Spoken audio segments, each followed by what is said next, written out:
Welcome to Intoy's Bakasihan! Tara, magkaon-kaon ta!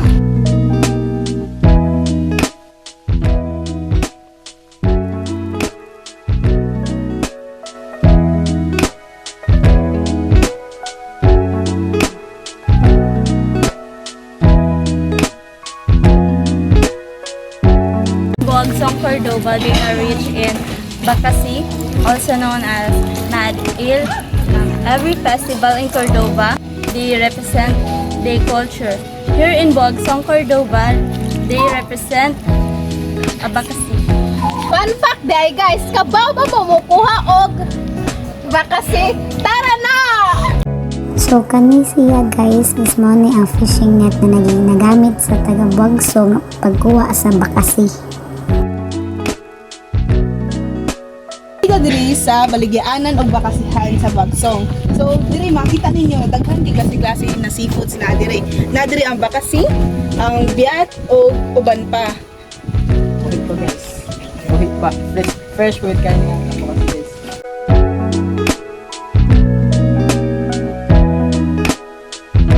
Mo guys sa pagluto sa bakasi. Adto ta ni Ma'am Pilapil. Adlaw na to nagiunsa niya pagluto ang bakasi dinhi sa Bogsong Cordova.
Guys, for today's video, magkita-kita kami sa Intoy's Bakasihan.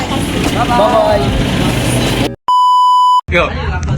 What's up mga kabakasi? Natin may diri karon nilang Intoy's Bakasihan.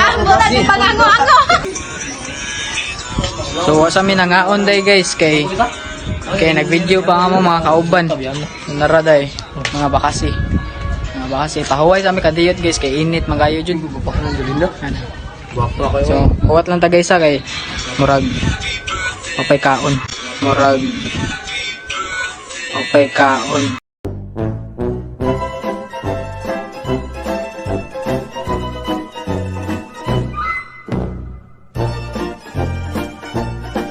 Thanks for watching and don't forget to subscribe our YouTube channel guys. Bye.